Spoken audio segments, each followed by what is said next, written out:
So bank ఆస్పిరెంట్స్కి merit based discount ఇస్తున్నాము. Bank and SSC ఆస్పిరెంట్స్కి ఇంట్రెస్ట్ ఉన్న వాళ్ళు దీన్ని వినియోగించుకోవచ్చు. ఎస్ఎస్సి బ్యాంక్ వాళ్ళకి ఆఫ్లైన్లో న్యూ బ్యాచెస్ స్టార్ట్ అవుతున్నాయి 1 మే నుంచి వైజాగ్లో. అది కూడా మీరు వినియోగించుకోవచ్చు. ఇంట్రెస్ట్ ఉన్న వాళ్ళకి మీరు చెప్పొచ్చు. సో వొకాబులరీలోకి వస్తే ఫస్ట్ వర్డ్ ఆర్బిట్రరీ. ఆర్బిట్రరీ అనే పదానికి మీనింగ్ ఏంటమ్మా? బేస్డ్ ఆన్ పర్సనల్ విమ్స్, అంటే మనకు అనిపించినట్టు చేసేయడం. పర్సనల్ ప్రిఫరెన్సెస్, విమ్స్, ర్యాండమ్ చాయిసెస్ని బేస్ చేసుకొని చేయడం, rather than any logical system. ఒక రూల్ ప్రకారం, లాజిక్ ప్రకారం కాకుండా ర్యాండమ్ ప్రిఫరెన్సెస్ మీద పర్సనల్ విమ్స్ని బేస్ చేసుకొని చేయడాన్ని ఆర్బిట్రరీ అంటాం. Usage example, the editorial criticise the Delhi high court for issuing an arbitrary takedown order without specific justification. Delhi high court editorial criticise చేసింది. ఢిల్లీ హైకోర్టు ఆర్డర్ని క్రిటిసైజ్ చేసింది. ఎందుకని? ఆర్బిట్రరీగా, అంటే సరైన లాజిక్ లేకుండా టేక్ డౌన్ ఆర్డర్ ఇచ్చినందుకు, అంటే ఆర్టికల్స్ రిమూవ్ చేయమని చెప్పినందుకు. సినోనిమ్స్ అంటే క్యాప్రీషియస్, అంటే సడన్ చేంజెస్. క్యాప్రీషియస్ వెదర్ అని అంటాము, చెప్తూనే ఉన్న చాలాసార్లు వస్తుంది ఈ పదం. సో ఎప్పటికప్పుడు మారిపోయేదాన్ని క్యాప్రీషియస్ అంటాం. విమ్సికల్ అన్న సిమిలర్ మీనింగ్. డెస్పాటిక్ అంటే క్రూయల్గా, ఆర్బిటరీగా, నచ్చినట్టుగా బిహేవ్ చేయడం. అంటే కాన్స్టిట్యూషన్ని బేస్ చేసుకొని కాకుండా, రూల్ బేస్డ్ కాకుండా ఇష్టం వచ్చినట్టు బిహేవ్ చేసేటప్పుడు ఇలాంటి పదాలు మనం వాడచ్చు. సిస్టమాటిక్, రేషనల్, ఆబ్జెక్టివ్ అంటే బేస్డ్ ఆన్ ఫ్యాక్ట్స్, రేషనల్ అంటే based on reason, logic. Systematic అంటే ఒక ఫిక్స్డ్ రూలు, పద్ధతి ప్రకారం వెళ్ళడం. ఇవన్నీ దీనికి యాంటనిమ్స్ అవుతాయి. Next word defamatory. డిఫమేటరీ అంటే ఫేమ్ అంటే ఏంటమ్మా? ఫేమ్ అంటే రెప్యుటేషన్, గౌరవం. డిఫమేటరీ అంటే వాళ్ళ గౌరవాన్ని అగౌరవపరిచేలాగా అన్నట్టు. Containing false or unjustified statements that damage a person's or organisation's reputation. ఒక ఆర్గనైజేషన్ రెప్యుటేషన్ని డ్యామేజ్ చేసేలాంటి ఫాల్స్, అన్జస్టిఫైడ్ స్టేట్మెంట్స్ కలిగి ఉంటే దాన్ని డిఫమేటరీ అని చెప్పి అంటాం. Usage example, the news agency alleged that Wikipedia page contained defamatory content about its operations. Wikipedia పేజ్లో defamatory content ఉంది, తప్పుడు ఆ న్యూస్ ఏజెన్సీ గురించి తప్పుడు ఇన్ఫర్మేషన్ అక్కడ ఉంది తన ఆపరేషన్స్ గురించి అని న్యూస్ ఏజెన్సీ ఎలీజ్ అంటే ఆరోపణ చేసింది. సో సినోనిమ్స్ ఏంటి? లైబెలస్ అంటే involving written defamation. Okay, written defamation, written అండి, అర్థమైంది కదా? రిటర్న్ ఆర్టికల్, ఓరల్గా కాదు, రిటర్న్ ఆర్టికల్స్ అని అర్థం. డిఫమేషన్ అంటే అగౌరవపరిచేలాగా, వాళ్ళ గౌరవాన్ని తగ్గించేలాగా. స్లాండరస్ అంటే ఇన్వాల్వింగ్ స్పోకెన్ డిఫమేషన్, మాటలతో అనేదాన్ని మనం స్లాండరస్ అంటాం. Vilifying, speaking or writing in damaging or harshly critical, మన హార్ష్గా, క్రిటికల్గా, తప్పు పట్టేలాగా రాయడాన్ని మనం విలిఫికేషన్ అంటాం. యాంటనిమ్స్ ఏంటి? ప్రశంసించడం, లాడేటరీ, కాంప్లిమెంటరీ, ఆనరింగ్. మూడు కూడా గౌరవించడం, ప్రశంసించడం అనే మీనింగ్లో వచ్చే పదాలు. స్టైఫిల్ అంటే సప్రెస్ చేయడం, రిస్ట్రైన్ చేయడం, కన్స్ట్రైన్ చేయడం, రెస్ట్రిక్ట్ చేయడం అనే మీనింగ్ వస్తుంది. Usage example, broad legal actions could stifle open discussions and free expression on public platforms.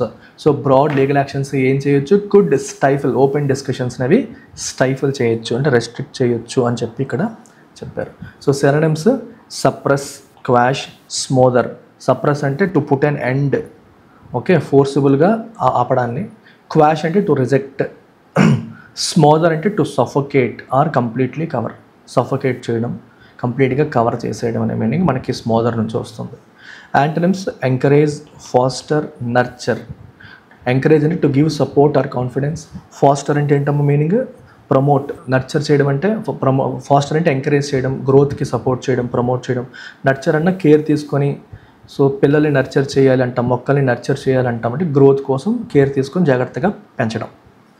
Encyclopaedia అంటే కాంప్రహెన్సివ్ రెఫరెన్స్ బుక్, అంటే మనకు కావాల్సిన వైడ్ రేంజ్ ఆఫ్ ఆస్పెక్ట్స్ పైన, సబ్జెక్ట్స్ పైన డీటెయిల్డ్ ఇన్ఫర్మేషన్ ఉండే ఒక రెఫరెన్స్ బుక్ని, కాంప్రహెన్సివ్ బుక్ని మనం ఎన్సైక్లోపీడియా అంటాం.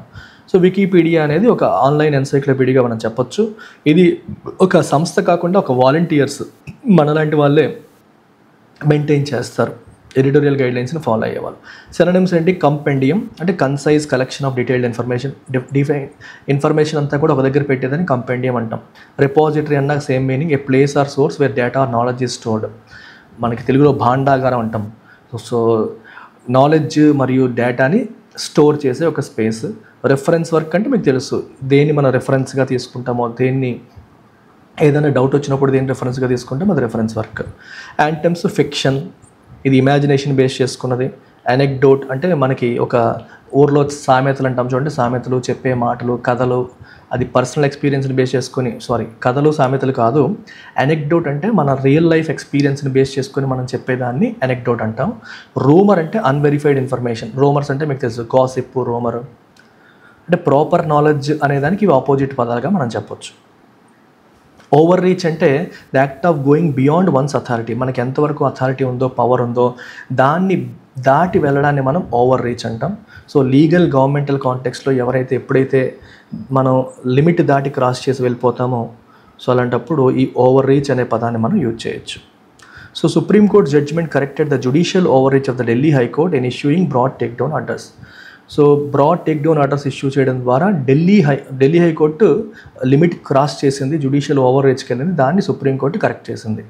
So synonyms excess, intrusion, encroachment. Excess అంటే దాటి వెళ్ళడం, ఇంట్రూజన్ అంటే వేరే వాళ్ళ దాంట్లోకి అంటే మన పరిధిని దాటి వెళ్ళడాన్ని మనం ఇంట్రూజన్ అంటాం. ఎన్క్రోచ్మెంట్ అన్న అది ఆక్రమణ అంటాం కదా తెలుగులో. ఎన్క్రోచ్ అవడం అంటే వేరే వాళ్ళ స్పేస్లోకి వెళ్ళిపోవడం. సో యాంటనిమ్స్ వచ్చేసి రిస్ట్రైంట్, మోడరేషన్, లిమిట్. రిస్ట్రైంట్ అంటే అదుపు చేసుకోవడం, కంట్రోల్ చేయడం. మోడరేషన్ అన్న ఎక్సెస్ లేకుండా, ఎక్స్ట్రీమ్స్ లేకుండా అవాయిడ్ చేయడం. లిమిట్ అంటే బౌండరీ లేదా రెస్ట్రిక్షన్. సో ఇవాళ idiom of the day, draw a line in the sand. Draw a line in the sand అంటే అర్థం ఏంటి? To set a clear boundary or limit that should not be crossed. Draw a line in the sand అంటే అర్థం ఏంటమ్మా? Clear బౌండరీని, లిమిట్ని set చేయడము. ఆ limit దాటకూడదు, boundary cross చేయకూడదని క్లియర్గా సెట్ చేయడాన్ని మనం draw a line in the sand అంటే అసలు రూల్ పెట్టాం అనమాట. The teacher drew a line in the sand when she said no talking during exams. Exams టైంలో అసలు మాట్లాడకూడదు అని చెప్పడం ద్వారా టీచర్ ఒక రూల్ పెట్టింది, ఒక బౌండరీ పెట్టింది, ఒక లిమిట్ పెట్టడం అనేది జరిగింది. Phrasal verb of the day, take down. Take down అంటే రిమూవ్ అని. To remove something from A position. ఆ కంటెంట్ మీద తీసేయాలి, ఈ వీడియో తీసేయాలి అన్నట్టు అనమాట. ఎస్పెషల్లీ వెబ్ పేజ్ కానీ, ఆర్టికల్ కానీ, వీడియో కానీ రిమూవ్ చేయాలని చెప్పేటప్పుడు ఈ పదాన్ని వాడతారు. The court order to take down A defamatory content from Wikipedia page. Wikipedia page నుంచి ఒక డిఫమేటరీ కంటెంట్ని రిమూవ్ చేయాలని చెప్పి కోర్ట్ ఆర్డర్ చేసింది. సుప్రీంకోర్టు దాన్ని ఓవర్ టర్న్ చేసింది. తర్వాత హైకోర్టు ఆర్డర్ని తప్పని చెప్పి సుప్రీంకోర్టు చెప్పింది. Identify incorrect sentence. ఇందులో ఇన్కరెక్ట్ సెంటెన్స్ ఐడెంటిఫై చేయండి. The supreme court in quashing Delhi high court's orders has set right an error by the high court. కరెక్టే. The court has now directed the news agency to make a fresh plea to the high court pointing out specific portions to be removed from the web page. కరెక్టే. The court now has, ఇక్కడ తప్పు ఉంది. Now has అనకూడదు. ఇక్కడ auxiliary వర్బ్కి main వర్బ్కి మధ్యలో ఈ add verb అనేది రావాలి. యాడ్ వర్బ్ నౌ అనేది ఎక్కడ రావాలి? ఆక్సిలరీ వర్బ్కి మెయిన్ వర్బ్కి. అంటే హ్యాజ్ అనేది auxiliary verb, helping verb. Directed అనేది మెయిన్ వర్బ్. ఈ రెండుకి మధ్యలో నవ్ అనేది రావాలి కానీ ముందు నవ్ రాకూడదు. సో కాబట్టి ఇది తప్పు. సో మీకు రూల్ కూడా ఇక్కడ ఇచ్చాను చూడండి. Placement of adverbs with auxiliary verbs.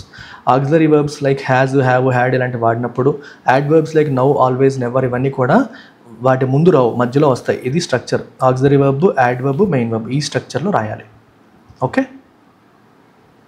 So English ఇబ్బంది అనుకునే వాళ్ళు ఇంగ్లీష్ ఇన్ఫినిటీ ద్వారా మీరు ఇంప్రూవ్ చేసుకోవచ్చు. So you can make use of this course by paying just $9.99. Complete bank course is available for 3,000 and Saphalya అంటే complete mains class is available at 2499. This is SSC infinity. SSC వాళ్ళకి 3,000 రూపీస్కి ఈ course అనేది మనం అందిస్తున్నాం. మీరు దీన్ని ఉపయోగించుకోవచ్చు. రైట్. సో ఇవాళ ఎడిటోరియల్ టైటిల్ వచ్చేసి ఎ వెల్కమ్ మూవ్. వెల్కమ్ అంటే ఆహ్వానించదగ్గ, మూవ్ అంటే ఒక యాక్షన్ అనే మీనింగ్ తీసుకోవచ్చు. Arbitrary take down orders on Wikipedia will stifle flow of information. Arbitrary అంటే మీనింగ్ ఏంటమ్మా?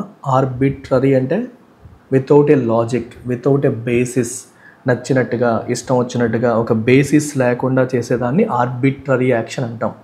Take down order. Take down అంటే రిమూవ్ చేసేయమని చెప్పడం. ఏంటి రిమూవ్ చేయమని చెప్పడం? కొన్ని ఆర్టికల్స్ని వికీపీడియా నుంచి రిమూవ్ చేసేయండి అని చెప్పడం. Take down orders on Wikipedia will stifle. Stifle అంటే రెస్ట్రిక్ట్ చేసేయడం, అంటే నొక్కేయడం, సప్రెస్ చేసేయడం అనే మీనింగ్ వస్తుంది. Flow of information, information flow అనేది సప్రెస్ చేస్తుంది అని ఇక్కడ చెప్తున్నారు. The supreme court in quashing అంటే కొట్టివేయడం. The Delhi high court's orders against వికీమీడియాకి వ్యతిరేకంగా ఢిల్లీ హైకోర్టు ఇచ్చిన ఆర్డర్స్ని సుప్రీంకోర్టు కొట్టిపారేసింది. To take down a Wikipedia page on the basis of a defamation case filed by the news agency Asian News International ANI has set right an error by the high court. Okay. Asian news agency, news international వాళ్ళు ఒక defamation case Wikipedia మీద వేశారు. Defamation అంటే అర్థం ఏంటమ్మా? పరువు నష్టం దావా వేశారు, కేసు వేశారు వికీపీడియా మీద. వేస్తే దాన్ని బేస్ చేసుకొని ఒక పేజ్ని రిమూవ్ చేసేయాలని చెప్పి ఢిల్లీ హైకోర్టు ఆర్డర్ పాస్ చేసింది. సో ఢిల్లీ హైకోర్టు పాస్ చేసిన ఆర్డర్ని సుప్రీంకోర్టు ఇప్పుడు కొట్టేసింది. సో ఇలా కొట్టేయడం ద్వారా it has set right an error by the high court. High court చేసిన ఒక తప్పుని ఇది ఈ రకంగా సరిదిద్దినట్టుగా మనం చెప్పొచ్చు. హైకోర్టు చేసిన తప్పుని సరిదిద్దింది అని మనం చెప్పొచ్చు. A High Court judgment passed on April 2nd allowed the taking down of the Wikipedia page by saying that the statements were defamatory and were not a verbatim reproduction of the text in the references that it quoted, that the references were themselves editorials or opinionated articles, and that being an encyclopedia, Wikipedia carried a higher responsibility. Okay, High Court judgment April 2nd pass చేశారు. So it allowed the taking down of the Wikipedia page. Wikipedia పేజ్ని remove చేసేయడాన్ని approve చేసింది, allow చేసింది. By saying that the statements were defamatory. అందులో ఉన్న statements డిఫమేటరీగా ఉన్నాయి. Defamatory అంటే అర్థం ఏంటమ్మా? సో ఎదుటివారి యొక్క గౌరవాన్ని తగ్గించేలాగా ఉన్నాయి. And were not a verbatim reproduction of the text in the references. వేటి రిఫరెన్సెస్ ఆధారంగా వాళ్ళు పెట్టారో దాన్ని యాజ్ ఇట్ ఈస్గా వెర్బాటిమ్ అంటే వర్డ్ టు వర్డ్ వాళ్ళు రిప్రొడ్యూస్ చేసినట్టుగా లేదు. Okay, and that the references were themselves editorials or opinionated articles. అసలు వేటినైతే రెఫరెన్సెస్గా తీసుకున్నారో రెఫరెన్సెసే ఎడిటోరియల్స్. ఎడిటోరియల్ అంటే అర్థం ఏంటి? ఒపీనియేటెడ్ ఆర్టికల్ అంటే ఒకళ్ళు ఒపీనియన్ కనిపిస్తుంది ఎడిటోరియల్లో. ఎడిటోరియల్ అంటేనే ఒక పర్టికులర్ వ్యక్తి యొక్క వ్యవస్థ యొక్క ఒపీనియన్ కనిపిస్తుంది. And that being an encyclopaedia, Wikipedia అనేది ఒక న్యూస్ ఏజెన్సీ కాదు, ఒక ఎన్సైక్లోపీడియా. ఎన్సైక్లోపీడియా అంటే అర్థం ఏంటమ్మా? ఒక జ్ఞానానికి ఒక భాండాగారం లాగా, మొత్తం నాలెడ్జ్కి ఒక సోర్స్ లాగా, కంపెండియం ఆఫ్ నాలెడ్జ్ అనొచ్చు. మొత్తం అంతా అందరికీ అవసరమైన అన్ని నాలెడ్జ్లు అక్కడ దొరుకుతాయి అనే type encyclopaedia. So it carried A higher responsibility. So కాబట్టి వికీపీడియాకి హయ్యర్ రెస్పాన్సిబిలిటీ ఉంటుంది. ఇలాంటి ఒపీనియేటెడ్ ఆర్టికల్స్ కానీ ఇట్లాంటివి కానీ వాళ్ళ దాంట్లో పెట్టకూడదు అనేది హైకోర్టు తీర్పు యొక్క ప్రధాన ఉద్దేశం.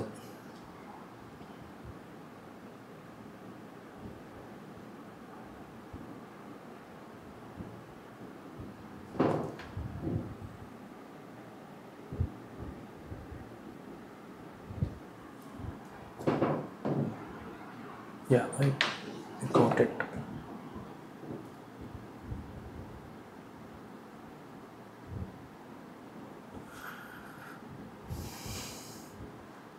Screen was stuck out on them, so I'm getting it corrected.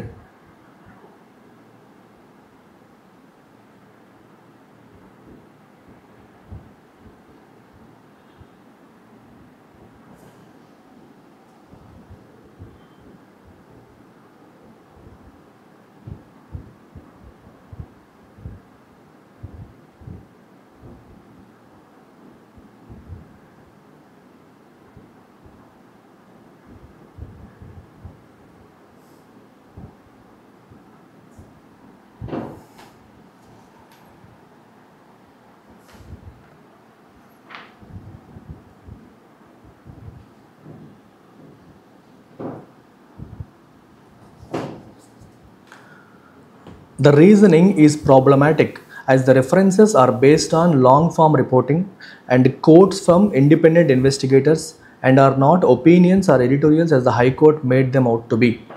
Okay, ఇక్కడ ఏమంటున్నారంటే, సో హైకోర్టు ఇచ్చిన రీజనింగ్ అనేది కరెక్ట్ కాదు, ప్రాబ్లమాటిక్. అది యాజ్ ద రెఫరెన్సెస్ అంటే వికీపీడియాలో మెయింటైన్ చేసిన రెఫరెన్సెస్ ఏవైతే ఉన్నాయో, ఒక ఆర్టికల్ ఇచ్చినప్పుడు రెఫరెన్సెస్ పెడతారు. ఆ రెఫరెన్స్ దేన్ని ఆధారంగా చేసుకొని రాశారని. Or based on long form reporting. Long form reporting అంటే అర్థం ఏంటమ్మా? What is the meaning of long form reporting? విన్నారు ఎప్పుడైనా సరే? లాంగ్ ఫామ్ రిపోర్టింగ్ అంటే మీనింగ్ ఏంటి?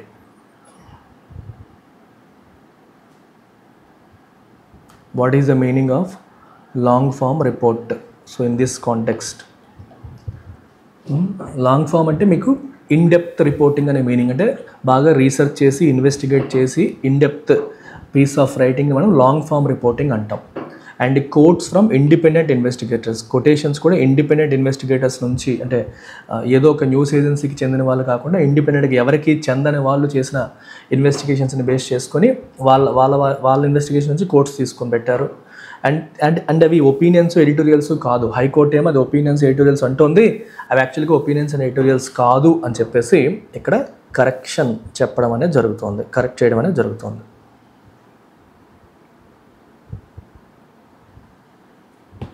The court has clearly differed with the High Court's reasoning. Supreme court high court రీజనింగ్తో క్లియర్గా డిఫర్ అయింది. సో హైకోర్టు చెప్పిన లాజిక్కి సుప్రీంకోర్టు యాక్సెప్ట్ చేయలేదు. By observing that the take down order was based on too wide a prayer and noted that the directions to remove all false, misleading and defamatory content were too broadly worded. Okay, so ఇక్కడ ఏం చెప్తున్నారమ్మా, మీకు ఏమంటున్నారు ఇక్కడ, supreme court high court చెప్పిన లాజిక్తో ఏకీభవించట్లేదు. Okay, ఏకీభవించకుండా high court చెప్పిన దాన్ని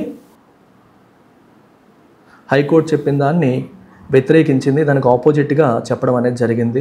and high court ఇచ్చిన తీర్పు ఏదైతే ఉందో అది టూ బ్రాడ్గా ఉంది, మరీ బ్రాడ్గా ఉందని చెప్పడం అనేది జరుగుతుంది. మిస్లీడింగ్ ప్లస్ రెండోది ఏంటంటే noted that the directions to remove all false, misleading and defamatory content were too broadly worded. ఆ వర్డ్ కూడా చాలా బ్రాడ్గా వర్డ్ చేశారు. అండ్ స్పెసిఫిక్గా ఎక్కడ ఇష్యూ ఉందో దాన్ని తీసేయాలి అనడం ఓకే, కానీ ఒకవేళ నిజంగా ఉంటే అన్ని ఫాల్స్, మిస్లీడింగ్, డెఫమేటరీ కంటెంట్ని తీసేయాలి అనడం ఏదైతే ఉందో, సో ఏది ఫాల్స్, ఏది మిస్లీడింగ్, ఏది డెఫమేటరీ, దాన్ని ఎవరు డిసైడ్ చేస్తారనే క్వశ్చన్ అనేది మనకి వస్తుంది. ఓకే, సో అది ఇక్కడ ప్రధానంగా హైకోర్టు చేసిన క్రిటిసిజంగా మనం తీసుకోవచ్చు. హైకోర్టు చేసిన దాన్ని సుప్రీంకోర్టు ఎక్కడ క్రిటిసైజ్ చేస్తుందో మనం ఇక్కడ అర్థం చేసుకోవచ్చు అన్నమాట. Okay, so next, the bench has now directed the news agency to make a fresh plea to the High Court, pointing out specific portions to be removed from the web page. So bench ఇప్పుడు హైకోర్టుకి ఏముంటుంది, has directed the news agencyకి ఒక direction pass చేసింది. ఏమని, to make a fresh plea, ఫ్రెష్గా హైకోర్టుకి ఇంకొక request పెట్టుకోండి. ఏ పోర్షన్స్ వెబ్ పేజ్లో రిమూవ్ చేయమని అడుగుతారో స్పెసిఫిక్గా ఆ పోర్షన్స్ గురించి చెప్పండి. ఓకే, ఏ పోర్షన్లో మీకు ఇష్యూ ఉందో ఆ పోర్షన్ గురించి చెప్పండి అని సుప్రీంకోర్టు బెంచ్ పిటిషనర్కి చెప్పడం అనేది జరిగింది.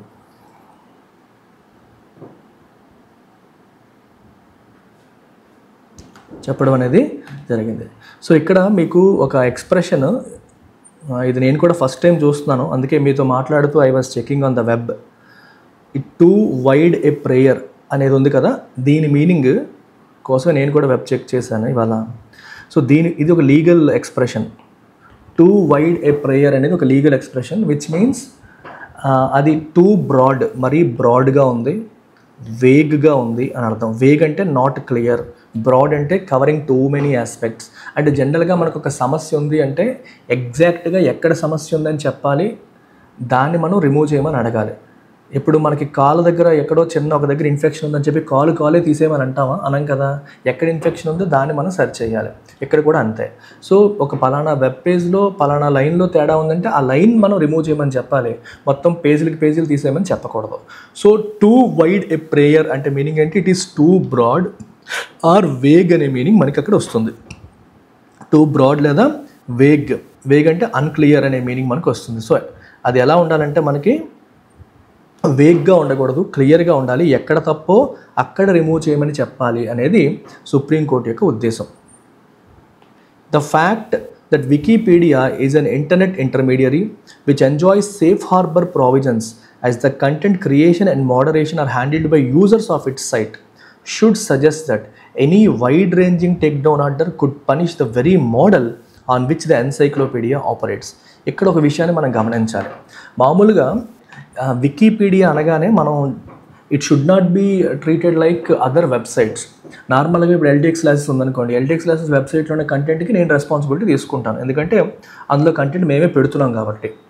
అలాగే కొన్ని ఇప్పుడు హిందూ పేపర్ ఉంది, హిందూ పేపర్లో ఉండే కంటెంట్కి హిందూ వాడు రెస్పాన్సిబిలిటీ తీసుకుంటాడు, ఎందుకంటే కంటెంట్ వాళ్ళే క్రియేట్ చేస్తున్నారు కాబట్టి. కానీ వికీపీడియాలో ఉన్న కంటెంట్ ఏదైతే ఉందో, వికీపీడియాలో ఉన్న కంటెంట్ వికీపీడియా తయారు చేయదు. It is an internet intermediary. అంటే కంటెంట్ క్రియేటర్స్ కూడా యూజర్సే, కంటెంట్ కన్జ్యూమర్స్ కూడా యూజర్సే. సో ఎవరైనా సరే వికీపీడియా పేజెస్ని ఎడిట్ చేయొచ్చు, మీరు నేను కూడా ఎడిట్ చేయొచ్చు, దాంట్లో తప్పులేమన్నట్టే కరెక్ట్ చేయొచ్చు. సో మనం ఎవరైనా సరే దాన్ని సరిదిద్దడానికి అవకాశం ఉంటుంది. సో కాబట్టి which enjoys safe harbour provision.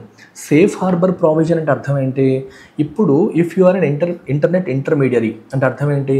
నువ్వు ఒరిజినల్ కాంటెంట్ క్రియేటర్ కాదు, కానీ నీ ప్లాట్ఫామ్ పైన వేరే వాళ్ళు కాంటెంట్ క్రియేట్ చేసుకుంటారు అనుకునేటప్పుడు దాన్ని ఇంటర్మీడియరీ అంటాం. బెస్ట్ ఎగ్జాంపుల్ యూట్యూబ్ వీడియోస్ తయారు చేయదు. మీలాంటి వాళ్ళు, నాలాంటి వాళ్ళు, డిఫరెంట్ కాంటెంట్ క్రియేటర్స్ వీడియోస్ తయారు చేసి యూట్యూబ్లో అప్లోడ్ చేస్తారు. యూట్యూబ్ అనేది ఒక ప్లాట్ఫామ్ మాత్రమే, ఒక ఇంటర్మీడియట్ అంటే మధ్యలో ఉండేది మాత్రమే. అలాగే ఫేస్బుక్, అలాగే ఇన్స్టాగ్రామ్, ట్విట్టర్ ఇవేవి కూడా కంటెంట్ని క్రియేట్ చెయ్యవు. మనలాంటి యూజర్సే కాంటెంట్ క్రియేట్ చేస్తారు, క్రియేట్ చేసి ఆ ప్లాట్ఫామ్స్ పైన పెడతారు, ఆ వాటినే వేరే యూజర్స్ చూస్తూ ఉంటారు. సో ఇప్పుడు ఇట్లాంటి సమయాల్లో ఆ కంటెంట్లో ఏమైనా తప్పు ఉంటే, అంటే ఆ కంటెంట్ ఎవరు క్రియేట్ చేశారు? యూజర్ క్రియేట్ చేశాడు. అది యూట్యూబ్ క్రియేట్ చేసిన వీడియో కాదు, యూజర్ క్రియేట్ చేసిన వీడియో.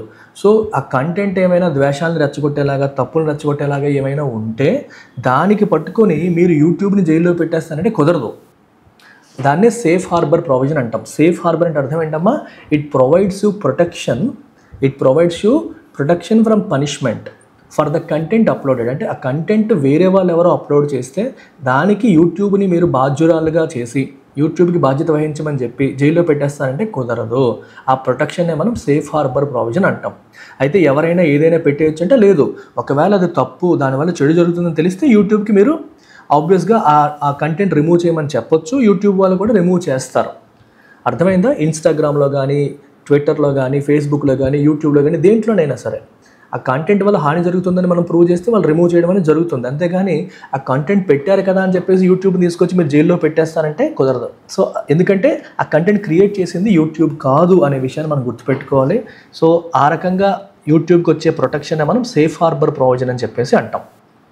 ఓకే. సో అలాగే ఈవెన్ వికీపీడియా కూడా ఆ యాంగిల్లోనే మనం చూడాలి. ఎందుకంటే Wikipedia itself doesn't create ఆర్టికల్స్ని వికీపీడియా తయారు చెయ్యదు. It's an internet intermediary. So content creation, moderation ఎవరు చేస్తారు? These are handled by users of the site. So content తప్పు ఒప్పులు ఉంటే దాన్ని మోడరేట్ చేయడం, సరి చేయడం కావచ్చు, లేకపోతే కంటెంట్ క్రియేట్ చేయడం కావచ్చు, అంటే ఆర్టికల్స్ రాయడం కావచ్చు, అవన్నీ కూడా యూజర్సే చేస్తారు కానీ వికీపీడియా డైరెక్ట్గా చెయ్యదు. కాబట్టి వికీపీడియాకి సేఫ్ హార్బర్ ప్రావిజన్స్ అప్లై అవుతాయి. సో వికీపీడియాని పనిష్ చేయడానికి లేదనే పాయింట్ ఇక్కడ ఉంది. It suggest that any wide ranging take down order could punish the very model on which the encyclopaedia operates. మీరు wide ranging take down order అంటే మొత్తం అంతా అన్ని మిస్లీడింగ్, ఫాల్స్ అన్ని తీసిపారేయాలి అని మీరు ఆర్డర్స్ పాస్ చేస్తే అసలు ఆ మోడలే కంప్లీట్గా మోడల్ని మీరు పనిష్ చేసినట్టు అవుతుంది. ఇంకా అసలు ఎవరు దాంట్లో ఆర్టికల్స్ పోస్ట్ చేయలేని పరిస్థితికి రావచ్చు అనేది ఇక్కడ ఫైనల్గా చెప్పాలనుకున్న విషయం. Wikipedia is a community-driven encyclopedia freely available on the internet and is maintained by volunteers across the world. So Wikipedia ఎవరు మెయింటైన్ చేస్తారు? Volunteers across the world. వాళ్ళు అంటే మనలాంటి వాళ్ళే వాలంటీర్గా ఎవరైతే దాన్ని చేయాలనుకుంటున్నారో వాళ్ళు చేస్తారు. అది కమ్యూనిటీ డ్రివెన్ ఎన్సైక్లోపీడియా. ఓకే, అది అందరు ప్రజలే దానికి కంటెంట్ని ఇస్తారు. అటువంటి ఎన్సైక్లోపీడియా ఇది. Even if the quality of articles is not uniform, articles అన్నిట్లో క్వాలిటీ యూనిఫామ్గా లేకపోయినప్పటికీ their editors generally include experts and Wikipedia allows users to edit the content provided they stick to site guidelines. So Wikipedia యొక్క site guidelines అన్నిటిని మీరు follow అయితే యూజర్స్ని కూడా content edit చేయడానికి వికీపీడియా అలో చేస్తుంది. అండ్ వికీపీడియా ఎడిటర్స్లో కూడా చాలామంది ఎక్స్పర్ట్స్ కూడా ఉంటారు. ఓకే, అందుకని క్వాలిటీ ఆఫ్ ఆర్టికల్స్ యూనిఫామ్గా ఉండకపోయినప్పటికీ కూడా దే మెయింటైన్ సర్టెన్ గైడ్లైన్స్ అనేది ఇక్కడ చెప్తున్నారు. Disputes on content leading to editing wars are generally resolved by discussions on the page and measures such as placing the page on extended confirmed protection or full protection, allowing only extended confirmed users for the former and administrators for the latter to make changes. Okay, so content విషయంలో ఏమైనా disputes వస్తే దానివల్ల ఏమవుతుంది? Editing wars. కొందరేమో ఇలా పెట్టాలంటారు, ఇంకొందరు ఇంకోలా పెడతా ఉంటారు. సో ఇలాంటివి ఎలా రిజాల్వ్ చేస్తారు? By discussions on the page. Wikipedia పేజ్లో డిస్కషన్స్ జరిగి దాన్ని రిజాల్వ్ చేయడం జరుగుతుంది. అండ్ మెజర్స్ అంటే అర్థం ఏంటి? చర్యలు. Such as placing the page on extended confirmed protection లేదా ఫుల్ ప్రొటెక్షన్, ఇలా 2 కేటగిరీస్ కింద ఆ పేజెస్ని పెడతారంట. Allowing only extended confirmed users for the former. అంటే ఎక్స్టెండెడ్ కన్ఫర్మ్డ్ ప్రొటెక్షన్ అంటే ఎక్స్టెండెడ్ కన్ఫర్మ్డ్ యూజర్స్ మాత్రమే దాన్ని ఎడిట్ చేయొచ్చు. సో యూజర్స్లో కూడా కేటగిరీస్ పెట్టారు. అలాగే రెండవది ఫుల్ ప్రొటెక్షన్ అనేసరికి అడ్మినిస్ట్రేటర్స్కి మాత్రమే చేంజెస్ చేయడానికి అథారిటీ ఉంటుంది. ఓకే, అది అంటే ఎప్పుడైనా సరే మనం తెగట్లేదు అనుకోండి, వివాదం తెగట్లేదు, కంటెంట్ ఎలా ఉండాలి ఎలా ఉండాలనే విషయంలో ఏకాభిప్రాయం రాకపోతే ఇలా వెళ్ళడం అనేది జరుగుతుందన్నమాట. సో రెండో కేసులో అడ్మినిస్ట్రేటర్స్కి ఆ ఛాన్స్ ఇస్తారు. మొదటి కేసులో ఎక్స్టెండెడ్ కన్ఫర్మ్డ్ యూజర్స్కి మాత్రం ఎడిట్ చేయడానికి అవకాశాన్ని ఇస్తారు. These users are not selected by Wikimedia but elected by community members based on their prior editing activity and reputation. ఈ పాయింట్ కూడా చూడాలి. వాళ్ళు ఎవరని మీరు అడగొచ్చు.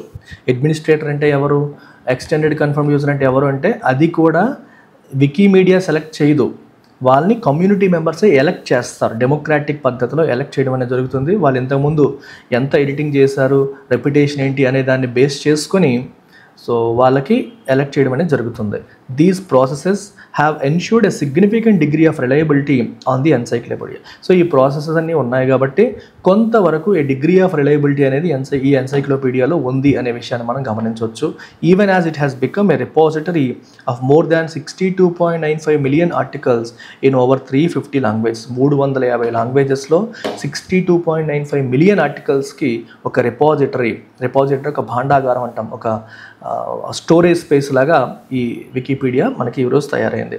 In asking for the take down of articles by interpreting critical information as defamation and by even threatening penal action against Wikipedia, judicial actions could unwittingly lead to the stifling of open discussions of entities on the encyclopedia, thereby acting against the interest of the free flow of information. ఇప్పుడు in asking for the takedown of ఆర్టికల్స్ని remove చేయమని చెప్పడం ద్వారా by interpreting critical information, critical అంటే అర్థం ఏంటమ్మా, so ఎదుటివారిని criticise చేసేలాగా, వాళ్ళ తప్పుల్ని ఎత్తి చూపేలాగా ఉన్న ఇన్ఫర్మేషన్ని డిఫమేషన్గా, అంటే what is the meaning of defamation అంటే అర్థం ఏంటమ్మా, సో ఎదుటి వాళ్ళని అగౌరవపరిచేలాంటి ఇన్ఫర్మేషన్గా దాన్ని పరిగణించేసి అండ్ వాళ్ళ రెప్యుటేషన్ పోయేలా చేసేదానిగా పరిగణించేసి and by even threatening penal action. So Wikipedia మీద పీనల్ యాక్షన్ తీసుకుంటారని మీరు బెదిరించడం అనేది ఏదైతే ఉందో వీటి వల్ల జుడిషియల్ యాక్షన్స్ కుడ్ అన్విటింగ్లీ, అంటే అనుకోకుండానే, కావాలని కాకపోయినప్పటికీ అన్ఇంటెన్షనల్లీ అది దేనికి దారి చేయొచ్చు, judicial actions lead to stifling of open discussion. So open discussions జరగకుండా దాన్ని స్టైఫిల్ అంటే రెస్ట్రిక్ట్ చేసేదానికి ఇది దారి తీసే అవకాశం అనేది ఉంటుంది. Thereby acting against the interest of the free flow of information. So దానివల్ల ఫ్రీ ఫ్లో ఆఫ్ ఇన్ఫర్మేషన్ అనే ఆస్పెక్ట్ దెబ్బతినే పరిస్థితి కూడా మనకి రావచ్చు. అన్విటింగ్ అంటే అర్థం ఏంటమ్మా, నాట్ డన్ ఆన్ పర్పస్ అని అర్థం, అంటే ఇంటెన్షనల్గా కాదు, అన్ఇంటెన్షనల్గానే మీరు అలా చేసే అవకాశం ఉంటుంది. సో ఫ్రీగా ఎవరు మాట్లాడుకోలేని సిచ్యువేషన్కి ఫ్రీడమ్ ఆఫ్ స్పీచ్ని రెస్ట్రిక్ట్ చేసేదానికి దారి తీసే అవకాశం ఉంటుంది. సో జ్యుడిషియరీ కొంచెం జాగ్రత్తగా అడుగులు వేయాలి అనేది ఇక్కడ ఆర్టికల్ చెప్పాలనుకున్న పాయింట్. సో సమ్మరీ ఇచ్చాను, మీరు ఒకసారి మన టెలిగ్రామ్ ఛానల్స్లో పెడుతున్నాం దీన్ని, అక్కడ మీరు చూసుకోవచ్చు. So what is the tone of the author in this editorial? సర్కాస్టిక్గా ఉందా, వెటకారంగా ఆథర్ మాట్లాడారా? ఎప్రిషియేటివ్ అంటే ప్రశంసిస్తూ మాట్లాడిందా? ఇండిఫరెంట్ అంటే పట్టించుకోకుండా మాట్లాడిందా? పెసిమిస్టిక్ నెగిటివ్గా మాట్లాడిందా? ఏం పెడతామమ్మా, ఎప్రిషియేటివా పెసిమిస్టిక్కా? So answer is appreciative. Why appreciative? Supreme court ఇచ్చిన జడ్జిమెంట్ని ఇది ప్రశంసిస్తూ, అంటే హైకోర్టు ఇచ్చిన తీర్పు తప్పు ఉంది, దాన్ని సుప్రీంకోర్టు కరెక్ట్ చేసింది కాబట్టి సుప్రీంకోర్టు ఇచ్చిన దాన్ని ప్రశంసిస్తూ ఆర్టికల్ సాగిందని మనం చెప్పొచ్చు.